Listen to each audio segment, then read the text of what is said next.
And hello, everybody. Good afternoon to you.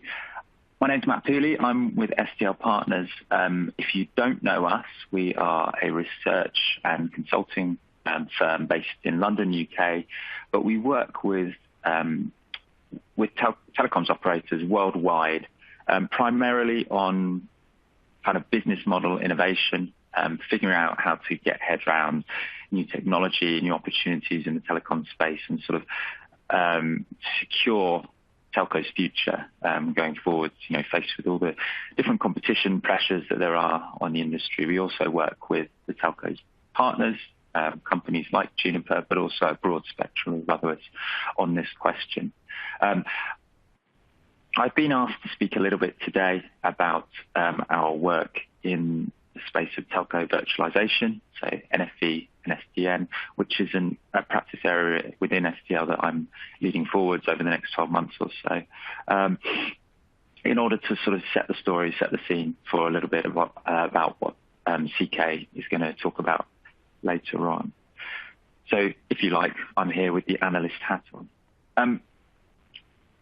NFV, SDN, telco virtualization, much has been said about it over the past few years. It's increasingly seen as an inevitable step that telcos are going to have to take in their bid to take greater control over their assets and network equipment, so on and so forth, but also in their bid to drive down costs and find ways to remain profitable, especially given that in many markets, revenue growth is beginning to slow or is already over the hill and starting to decline. At SDL, we've been tracking virtualization and NFV SDN specifically for a few years now. We've published a lot of research on the topic. In particular, what we have is what we believe to be the most comprehensive database of live telco deployments of virtualized technology.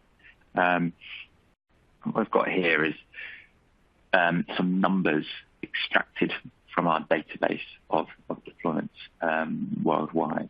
So what this chart shows you is total NFV SDN deployments by region, by year. I should stress that it's not an aggregate total, so each one of these columns is how many new deployments were made within that year, so the real total is somewhere up in the 300s. You can see that after a slow start, 2011, 2012, the ETSI paper was published in 2012. A lot of hype to begin with, but slow start. Over the last couple of years, NFV has really started to take on within the industry. Deployments have grown substantially, and it's becoming mainstream. Asia Pacific has sort of led the way a little bit there, adopted a little quicker than other areas. North America and Europe are sort of close behind. It's the usual, well-known operator names that are driving this, I would say. The proportion of CSPs represented by these numbers is fairly small. There's still a lot who have got to get their head around this, start doing it. But NFV is slowly becoming mainstream and expected to be more so as we move towards 5G. I should note that this data comes from public announcements about NFV deployments, but also contains stuff that's been disclosed to us in conversation, discussion with the operator community itself on a more anonymized basis. So we believe it's the most comprehensive list of what's out there. All very good talking about NFV SDN. Why is that relevant to this webinar? And what do we mean by that? NFV and SDN is a very broad church. Virtualization contains a lot of different components, technologies. What exactly have telcos been deploying, I hear you ask? Well, in reality, it's been focused in a lot of areas here. You can see here that the top three categories that we track are by far the kind of majority of all deployment. Now, the top one here, default packet core, is about virtualization of the operator's core network assets. That's virtualization of the 4G mobile core. That has been where most progress, I think, has been made worldwide in rolling out virtualized technology. That's closely followed by different elements of software-defined networking, so some level of software-defined control over operators' networks. No one's done full SDN yet. But quite closely behind that, and also heavily related, is software-defined wide area networking, SD-WAN, main focus of today's webinar. SD-WAN is interesting as it's different to most of the other categories we're tracking in that you could label it a customer-facing service. If you like, SD-WAN is not really about virtualization of your core assets to drive productivity, efficiency, whatever. It's about using virtual network functions to enable a service that you sell directly to customers, in this case, to enterprise customers. And it's the first DNF-based service, as you might call it, that actually seems to be getting traction across the industry. Why is that? Well, in essence, it's because SD-WAN is something that enterprises already get. WAN, wide area networking, is already a widespread technology. It's already used by enterprises worldwide. SD-WAN is more or less the same thing in terms of what it does, but the way it's delivered and the way it's controlled by software is different. It's still a technology that you use to connect networks separated by geography. It still, allows enterprises users to relay data fairly securely between employees, locations with some level of control over that. It's just done in a different way. Now, WAN, in its traditional sense, does have some drawbacks or caveats or things that need considering. WAN is heavily constrained by hardware in that it requires, single-purpose equipment boxes to be rolled out to customer premises that are hard to control, change, configure, particularly from afar. You need to send engineers out. You need to send them out in a truck to fiddle with boxes. Traditionally, once your contract starts, the box stays there until it's time to renew, if you like. It's inflexible, both from the customer's point of view, but also for the provider, for the service provider, for the telco.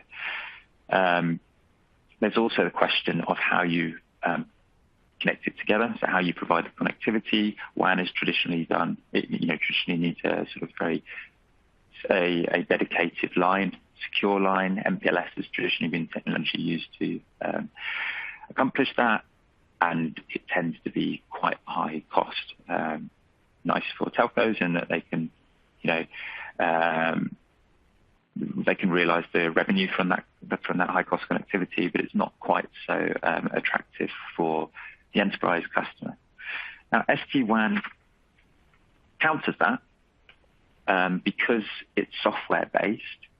You can use multi-purpose hardware, what people are calling white or sometimes grey boxes, where the functions are loaded as software, which means changes can be effected much more easily, potentially remotely through the cloud, so on and so forth, without the need, in all cases at least, to roll out an engineer in a truck to fiddle with boxes, plug stuff in, so on and so forth. Is also potentially able to work over cheap IP connectivity, so standard internet connectivity. In some cases, not all, some solutions are able to do this without the need for hubs to tie it all together. Many, the different approaches to this. Some work better than others. But in essence, you can run it over the public internet. Much more flexible, much potentially cheaper for the end user, but also because they've got multi-purpose hardware, it's a lot, from a kind of cost point of view, it makes a lot more sense to that. So great flexibility, so on and so forth. There is a caveat. There is an added security risk of operating over the internet public internet, as opposed to private closed off lines, which must be mitigated. So software-defined WAN has to be done with additional security in mind. You have to have thought about how you keep your wide area network secure, closed off to everyone else. But if that can be mitigated and if that can be thought about properly, SD-WAN is basically seen by enterprise customers as a no-brainer. It's a more flexible, cost-effective upgrade to the WAN that they've been buying for years now. So far, so good.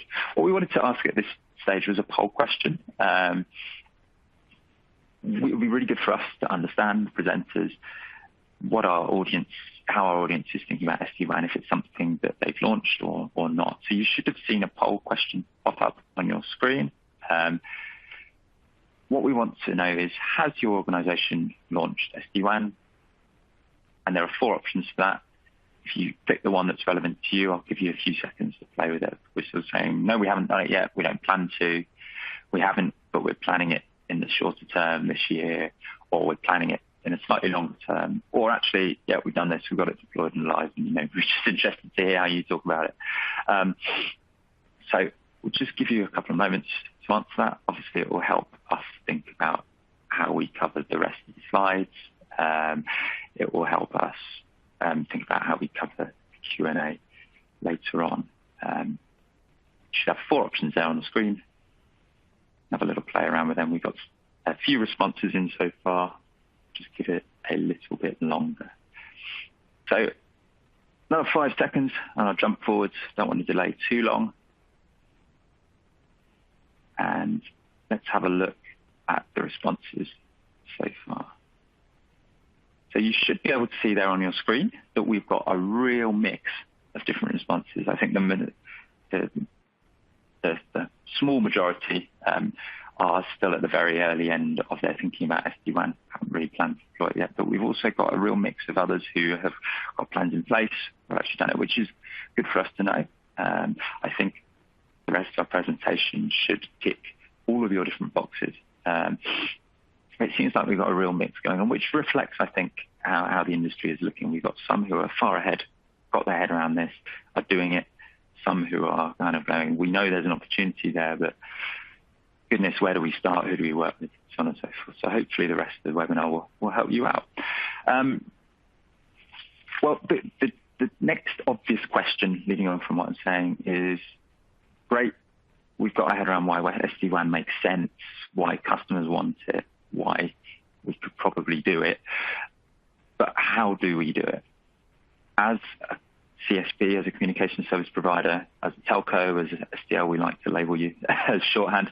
How do we deliver this? Where do we get it from? Well, at SDL, we see 3 primary, what we've called supply models for SD-WAN, as provided by telcos, CSPs. There are other ways, obviously, enterprises can get this direct from the SD-WAN vendors, software providers, companies like Juniper even.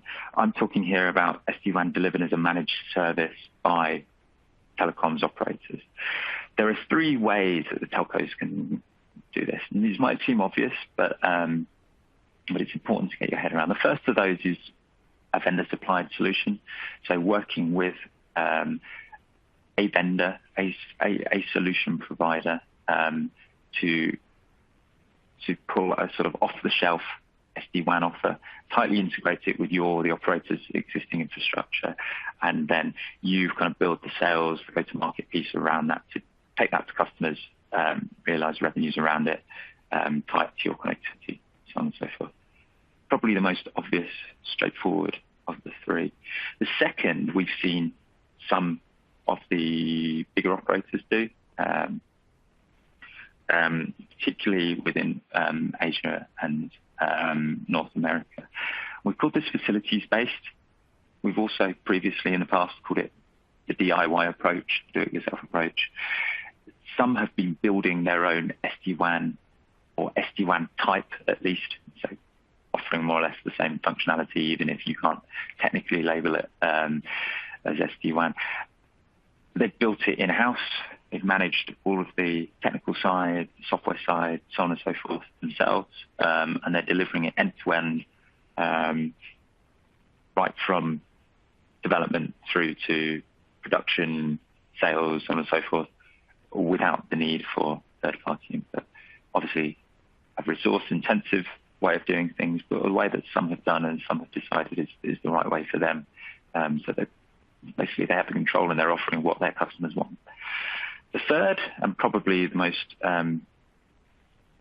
interesting, is what we've called multi-provider. We've seen some operators offering different kinds of solutions from different providers, vendors, or even from themselves to meet different kinds of customers' requirements. So it might be that, they've got a small amount of very large enterprise customers, government customers who need very specific, bespoke,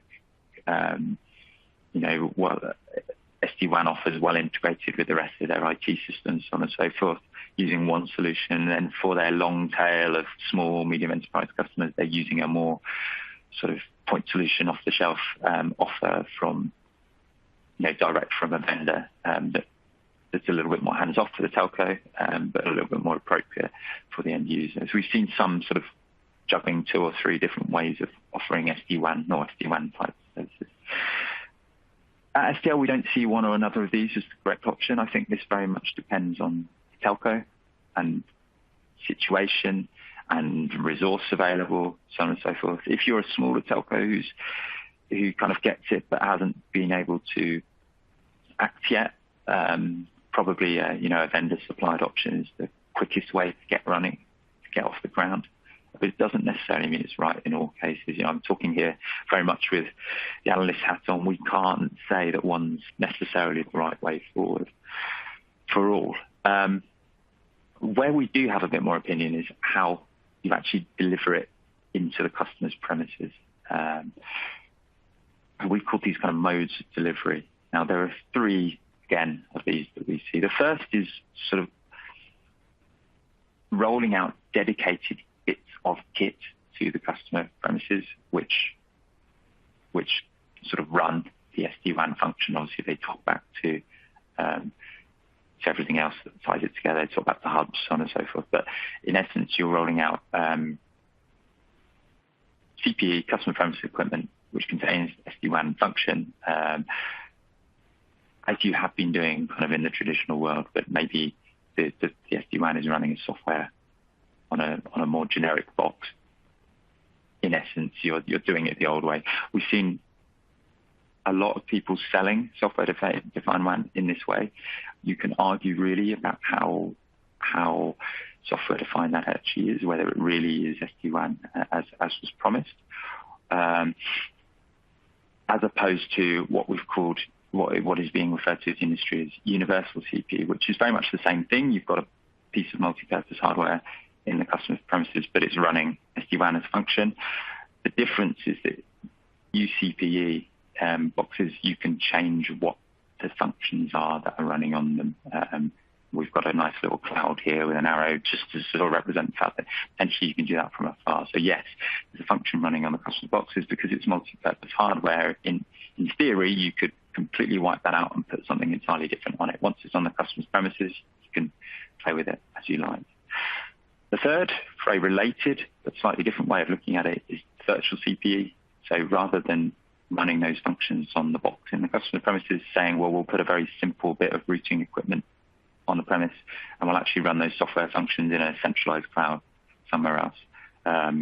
Potentially cheaper in terms of rolling the equipment out. Of course, from a connectivity point of view, there's going to be a lot more data running backwards and forwards to your centralized cloud, to data centers, so on and so forth. Now, this is where we do have a bit more of opinion. The dedicated appliance to us is a little bit closed-minded, and I'll talk a bit more why that is. VCPE is very interesting for some, but we haven't seen much traction there, mainly because WAN is about keeping data secure and under control. And customers don't necessarily have the appetite to send everything back and forwards through a pipe, if you like, into the public internet and back again. They want some level of sovereignty, if you like, with the data. So UCP has been the one that has taken the biggest grasp, and that we see as the most interesting going forward. There's the best balance between control and cloud and so on, but also keeping data under wraps. Our preferred approach, as I've said, is to avoid what you might call a point solution. So either using that dedicated appliance that is just SD-WAN and you can't really change it up, or using UCPE that will constrain you to that. What do I mean by that? Well, it's about thinking a little bit further ahead, if you like. Rather than sort of thinking our customers want SD-WAN, great, let's get it to them. It's thinking a couple of steps further along, seeing SD-WAN as a stepping stone to something else. In essence, when you buy SD-WAN and the telco, as an enterprise customer, and the telco provides it to you on UCPE, what they're doing is they're taking generic bots which could run a given number of functions, services, whatever it might be. We've got 4 in our example here just for simplicity's sake. What they're doing is they're loading the SD-WAN function onto it. They might be loading some accompanying security, but depending on what piece of equipment they've chosen, so on and so forth, there's potentially space on there to do other stuff, or it could be changed up for other stuff. So later on, in essence, what you're buying is a platform solution. You may not realize it. You're buying SD-WAN. You're buying, the box comes that makes it work. But what you've actually done is you've enabled yourself a little bit further down the line to change stuff up. So it's, in theory, 6 months down the line, the customer might be wanting a different kind of service, which could be provisioned by DNS. They've got the kit there that enables that to be loaded on for you to offer that to them as a service provider, extract a bit more revenue. And so what you're basically doing there is building a platform solution that allows you to extract further value later on.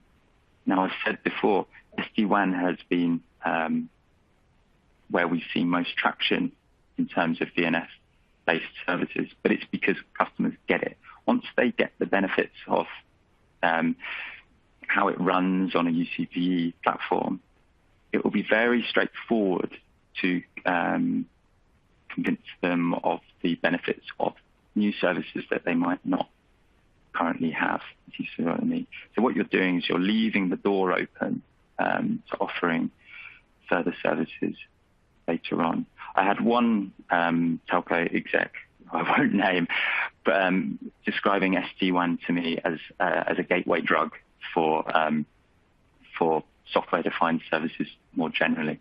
Once you've got customers' head around it, they'll really get the benefits of the NFV more generally. Even if they don't realize what NFV actually is, they don't get the acronym, they'll get what it means to them from an enterprise customer view, and they'll really bite, if you like. Now, you may agree or disagree, but I think that's a nice way of thinking about it. So, as I said, SDL's preferred approach: think ahead, build the platform that will enable you to do more than just SD-WAN. But in the short term, at the very least, we know there's a big opportunity there to realize revenues from the SD-WAN itself. We've seen it in markets across the world. Enjoy those. A little bit further down the line, you'll be able to do a bit more. Now, this is the point I'd like to hand over to CK, who is going to give the Juniper response, if you like, talk a little bit about how he feels Juniper's solution fits in or doesn't with what I've been saying. Please, as I said, very happy to answer questions at the end on the Q&A tab. But CK, over to you. Okay, thank you, Matt. Hi, my name is CK Lam from Juniper Networks. I'm based in Singapore, and my role is, basically to drive strategy, solution, and adoption of SD-WAN in Asia Pacific. So in Juniper, there are two key reasons why we decided to take a different approach with SD-WAN, where we basically, gone ahead to develop the solution in-house rather than going out to buy one of the smaller SD-WAN vendors out there. I'll mention the first reason now and the second reason a little further down. The first reason is that we look at SD-WAN not as an end in itself, but rather a stepping board to something beyond SD-WAN. And indeed, in many of my conversations with customers in the region have affirmed that they're asking themselves this question: so what is beyond SD-WAN? The result is this evolutionary 5-step journey, vision, and roadmap that we see organizations go through from basic connectivity to what we call a converged branch platform. Starting with step 1, which is the era of managed router and managed connectivity. This step is basically characterized by some very basic CPE devices with IP VPN connectivity.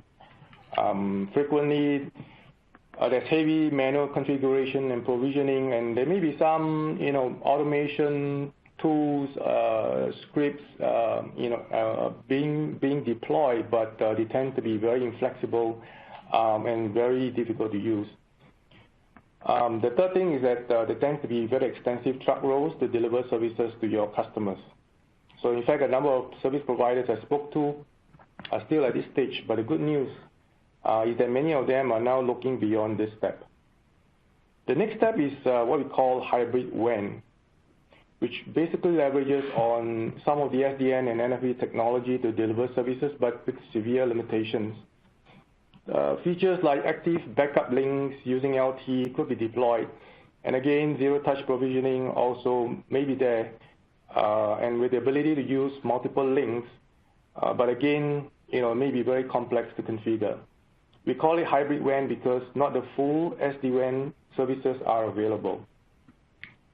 Some organizations are at this stage because of a variety of reasons, including the fact that more likely they are early adopters. What we hear a lot of today, especially from customers in Asia Pacific, is actually step 3. So many SD-WAN players approach this, in the market as a routing or connectivity issue, or even a WAN optimization issue. But in Juniper, we approach this with a security-first issue. That's why we tend to call our solution secure SD-WAN and not just SD-WAN. So why security?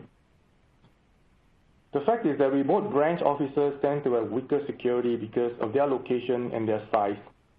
This is the reason attacks and breaches tend to originate from these locations into the corporate networks and data centers. Hence, in this step, the emphasis should not just be on connectivity and the resilience of connectivity, but also advanced security and the ability to manage this security easily and centrally. Zero-touch provisioning at this stage eliminates the need for on-site support and easy deployment of CPEs. And application SLAs allow customers to prioritize critical applications over specific WAN links, with the ability to fail over dynamically to another link when the SLA has been violated. In step 4, we are seeing some organizations looking beyond just security services, but the ability to deploy NFVs at their branch offices to add greater agility, flexibility, and versatility with the deployment of open platforms like Universal CPE, as alluded to earlier by Matt. The Universal CPE can host a variety of VNFs as their business so require, and the VNFs can be instantiated on the fly remotely from a central customer portal. You can also deploy both network services and even certain application types using the same management platform. The final step in step 5 is what is interesting because we see that there is a potential and ability to manage beyond the CPE to include what's behind the CPE. This could include the automated management and provisioning of network devices like LAN and Wi-Fi with what we term as SD branch or software-defined branch. Custom services in this stage can be deployed easily and centrally on demand for the branch operations. And typically, there is greater granular visibility and analytics to support more efficient business needs. In fact, we see that the scope can expand to larger sites and campuses into the enterprise to simplify the management, operations, and provisioning of more complex enterprise environment in what we call the SD enterprise or software-defined enterprise. What I'm going to do next is I'm going to run another poll. As you can see on your screen, don't worry about right or wrong answers. There's no right or wrong answers. Feel free to click any of these options. You could be, already have deployed SD-WAN in your environment, or you could be looking at SD-WAN, but you're looking for something more. So what I'm going to do is basically give about a minute or so for you to actually, indicate your answer and then click submit. Don't worry, your submissions are all anonymous. So, okay, let's take a look at the responses. So predictably, the top response is security, and again, it's not surprising. Security being one of the very key features and capabilities customers are looking for to deploy SD-WAN. And again, WAN optimization, not surprising as well. This is something that many customers that have spoken to are also looking for this. But interestingly, there are some responses for managed Wi-Fi and managed LAN as well. This is good news because it means that there are enterprises and customers that are looking beyond the SD-WAN and beyond the CPE to be able to utilize services that they can actually use in their enterprise.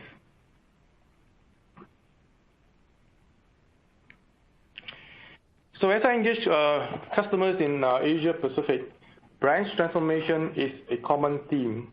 And for you as service providers, it represents an opportunity to create relevance and increase your value to your customers. It's a time where you can provide additional services beyond just simple connectivity leveraging on your infrastructure, whether it's just MPLS or broadband internet or LTE or even a combination or any of them. It also means that there is an opportunity to introduce platforms like the Universal CPE, giving you the ability to offer even more value-added services that can be easily deployed to the most remote part of your customer's location. Next, you can also expand your managed services portfolio to not just managed router, which is something pretty basic, but also SD-WAN services, managed security services, which we saw earlier is one of the top requests or top items that people are looking for, and even managed LAN services, which is also something that was featured in a poll earlier on. In fact, the services, as you can see in the right-hand box, you can offer can be almost unlimited beyond just network-related services to potentially productivity applications and tools like unified communications and managed retail applications. What does it mean for your customers to offer these kind of services? Well, for them, it will mean greater agility, and they can focus on their core business instead of being consumed by the burden of having to manage it all by themselves. So in working with our service provider customers, the focus tends to be on business outcomes, which is something that is top of mind for many of these service providers. And we've come up with about 6 key outcomes with the SD-WAN solution that Juniper can offer. Firstly, a fully integrated and open SD-WAN solution helps you compete better with what we typically call OTT players or against those who white-labeled solutions from OTT vendors. OTT stands for over the top, and this results in improved margins. A fact to note is that it is not surprising that Juniper's SD-WAN solution can integrate better into your environment because of our strength and legacy in service providers' network. Next, with security that is integrated with our solution, it allows you to offer a variety of tiered security services ranging from next-generation firewall to UTM, stands for Unified Threat Management, and even advanced threat protection. And of course, besides security services, the ability to deploy VNFs based on your customer's need also mean added revenue, and again, greatest customer satisfaction as well. So being able to differentiate your services is important because you're able to customize the solution according to your customer's business needs, which is something very important. And finally, you can protect and grow your customer base, again, because of greater customer satisfaction with such services beyond connectivity, as well as grow new markets with them.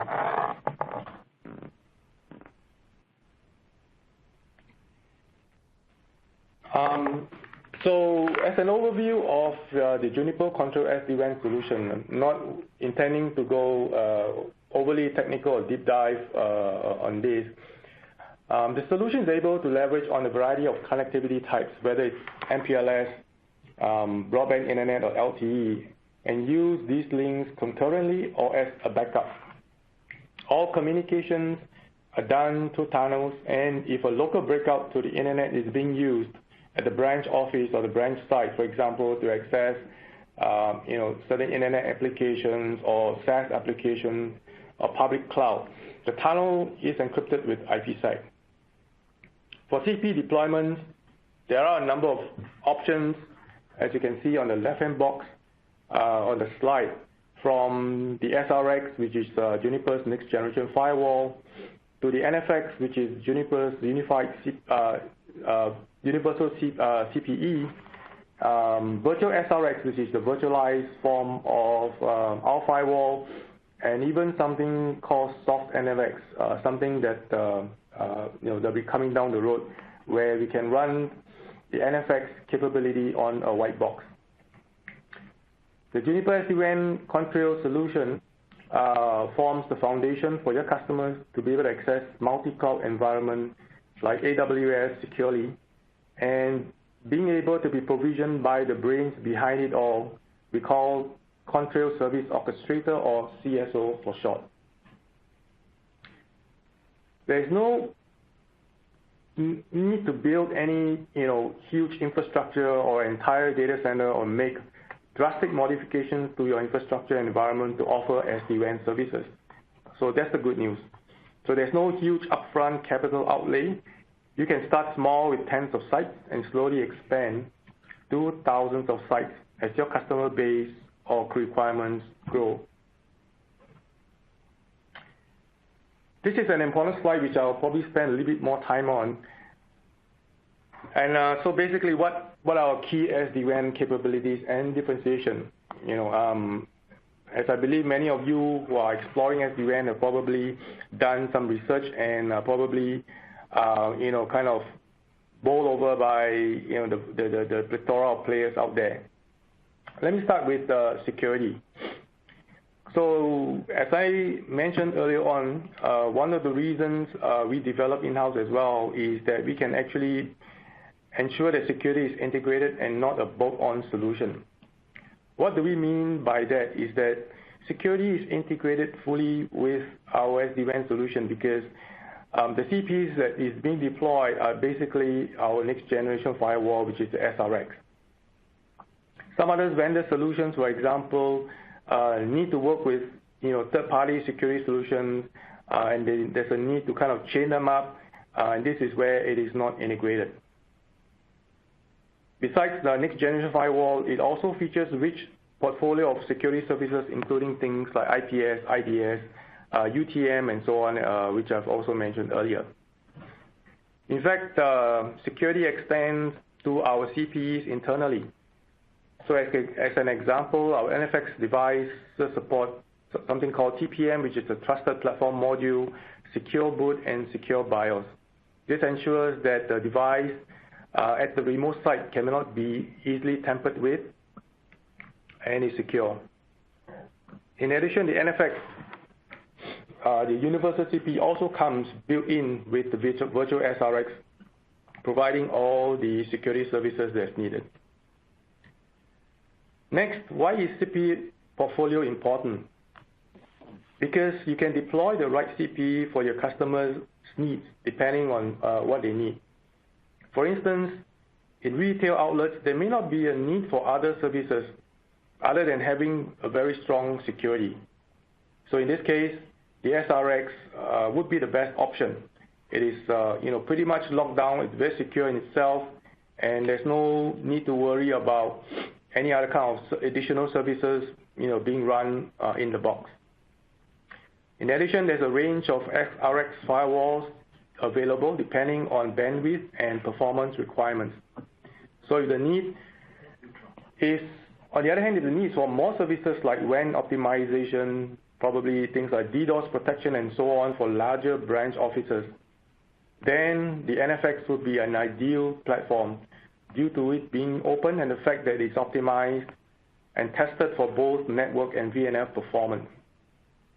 Again, don't forget that even if NFX is deployed, the virtual SRX is built in to ensure that security is always integrated. Next, with flexibility, we can integrate with your existing environment as it is standard-based with open interfaces and published APIs.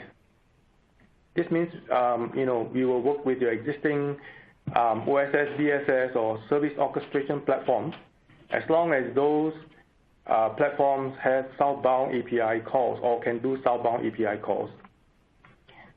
You can also allow your customers to access the customer portal in CSO, which is the CONTRAIL Service Orchestrator, directly for DIY. Means do it yourself. Your customer can actually provision or request or deploy certain services by themselves and be charged for it. And that portal that the customer access is highly customizable. You can include your corporate logo and colors on the user interface. You can also customize further the solution by deploying what we call Stage 2 configuration, which is a very powerful tool to deploy services or configuration beyond what is available out of the box. Finally, with the UCP, the ability to support third-party VNFs extend your offering while protecting the existing investment as your customer's business dictate. And finally, you want an SD-WAN solution that is highly available and scalable. In fact, later on, I will have a slide that talks to the fact that it's really scalable. There are multiple redundancy points from the gateways to the support for redundant CPE, so there's no single point of failure in the connection or in the link.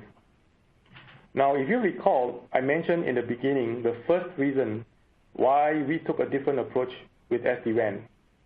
Well, the second reason is that we wanted to design our solution from the ground up to be truly multi-tenancy. And this is critical for service providers offering managed SD-WAN services. Many solutions out there are actually designed for point enterprise deployment and not really designed for multi-tenancy environment. What do I mean for that? Some examples include things like role-based access control in CSO to allow different customers to view only what is applicable to them. And they can further define roles that limit internally their own users to certain views within CSO.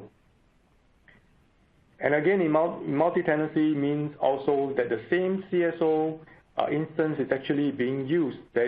We do not actually spin up multiple VMs or applications or CSO instances just to support multiple users. We also deploy the use of VRFs, use of tunnels and routing protocols to truly separate your customers' traffic end-to-end. Since it's a shared environment and platform as a managed services provided to them, this is a common customer concern actually to ensure that their traffic are always separated. And we have all the features that I mentioned early on that does that. And finally, we also support multiple topology types from the very common hub and spoke kind of topology to the full or partial mesh. We have a number of successful engagements with our service provider customers with the business outcomes, either with our full SD-WAN solution or other NFV or UCP deployments. So this is just to give you some ideas. And if you still have any doubt, Juniper's SD-WAN solution was selected as one of the top 10 vendors by CRN, as well as one of the top 5 by Infodata last year. I mentioned earlier on about scalability, and this is a independent third-party test done by EANTC. EANTC stands for European Advanced Networking Test Center, and they're based out of Germany. Test results, besides validating the features and functionality of our SD-WAN solution, speak to the robustness and scalability of the solution to support up to 10,000 sites. It's a testimony of the scalable architecture of CSO because of its design and the fact that it's based on microservices and container technology.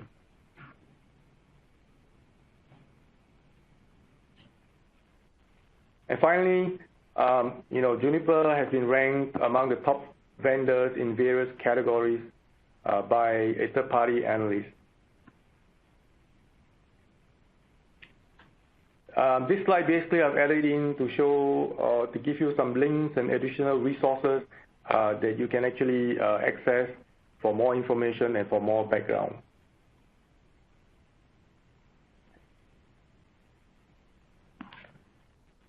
So let me summarize, what I've shared so far. The first thing is that there is an opportunity for you to work with your customers' branch transformation initiatives and journey, starting with simplifying their WAN with SD-WAN.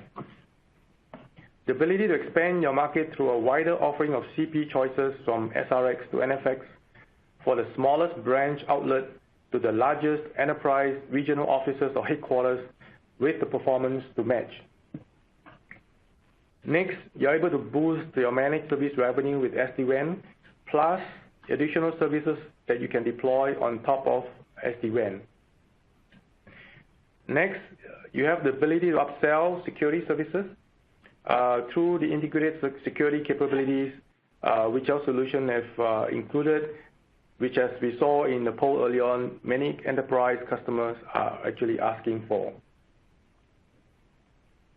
And finally, you're able to differentiate yourself from other OTT SD-WAN providers with the ability to integrate and customize Juniper SD-WAN solution, again, something that I've mentioned early on. So with that, I end my presentation. What we'll do in the next 10 minutes or so, we'll look at some of the, we look at the Q&A panel and see and address some of the questions that you have posed, right? Okay, there are a number of questions, and what I'll do is, probably pick some of those questions that are not overly technical, because technical questions require a longer time to explain. But we will get back to you via email to answer your questions, right?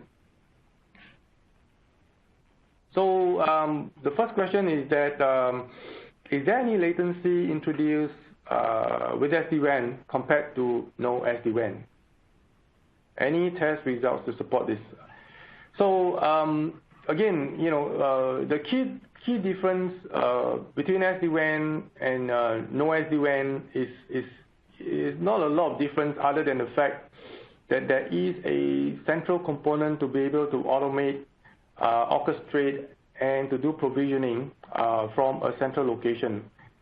So this gives you a central point to be able to manage all the branch CPEs, and again, nested branch, be able to even manage your LAN devices and potentially Wi-Fi as well.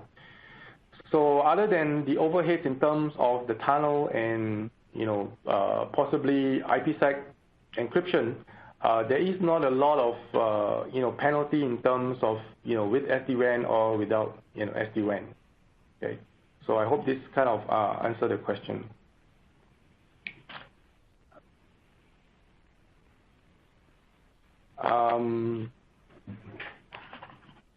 Okay, some of them are too technical, let's say.